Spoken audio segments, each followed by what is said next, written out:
నమస్తే అన్న, అందరికీ నమస్కారం. కువైట్లో ఒక డాక్టర్ రెడ్ హ్యాండెడ్గా పట్టుబడింది.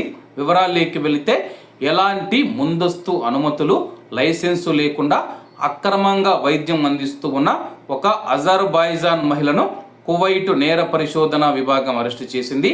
జాబరాల్ అహ్మద్ నగరంలోని తన నివాసాన్నే ఆమె ఒక వైద్య కేంద్రంగా మార్చి ప్రజల నుంచి డబ్బులు వసూలు చేస్తూ వ్యాపారం నిర్వహిస్తూ ఉన్నట్లు అధికారులు గుర్తించారు.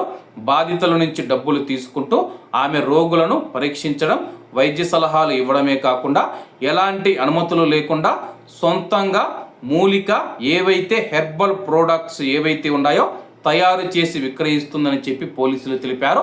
అంటే ఎవరైతే ఆమె డాక్టర్ గారు ఎవరైతే ఉన్నారో ఆమె సొంతంగా తయారు చేసిన మందులు ఏవైతే ఉన్నాయో అవి రోగులకు అందిస్తూ ఉందని చెప్పేసి సమాచారం అందుకున్న పోలీసులు చట్టపరమైన అనుమతులతో మహిళా పోలీసులతో కలిసి ఆ ఇంటిపైన దాడి చేశారు.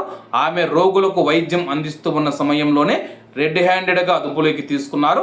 సౌదాలో ఆ ఇల్లు ఒక పూర్తి స్థాయి క్లినిక్గా మారిందని, అందులోనే మాత్రల తయారీ, మిశ్రమాల తయారీ, అలాగే వాటికి సంబంధించిన లేబుల్ల ప్రింటింగ్ కూడా జరుగుతూ ఉన్నట్లు పోలీసులు కనుగొన్నారన్నమాట. కాబట్టి కువైట్లో ఉన్న మన భారతీయులు ఎవరైతే ఉన్నారో ఎక్కడైనా సరే కానీ మీరు ఆరోగ్యం బాగలేకపోయినప్పుడు, జ్వరం వచ్చినప్పుడు కానీ, లేకపోతే మీకు ఏదైనా ఆరోగ్య సమస్యలు వచ్చినప్పుడు దయచేసి గవర్నమెంట్ హాస్పిటల్ మనకు సంబంధించి ఉన్నాయన్నమాట. కువైట్ ప్రభుత్వం వాటిని అయితే నడుపుతూ ఉంది. అక్కడికి వెళ్ళి వైద్యం చేయించుకోండి. తక్కువ ఖర్చు అని చెప్పేసి ఏది పడితే ఎవరు ఇచ్చిన మూలికలు కానీ, లేకపోతే మందులు కానీ, ఇంజక్షన్లు వాడటం వల్ల మన యొక్క ప్రాణాలకు కూడా ప్రమాదం వాటిల్లే అవకాశం ఉంది.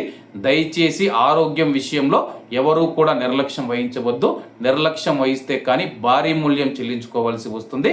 కాబట్టి కువైట్లో మన భారతీయులు ఈ యొక్క విషయాన్ని గమనించగలరని కోరుకుంటూ అందరూ బాగుండాలి, అందులో మనం ఉండాలి. అందరికీ నమస్తే అన్న, జై హింద్.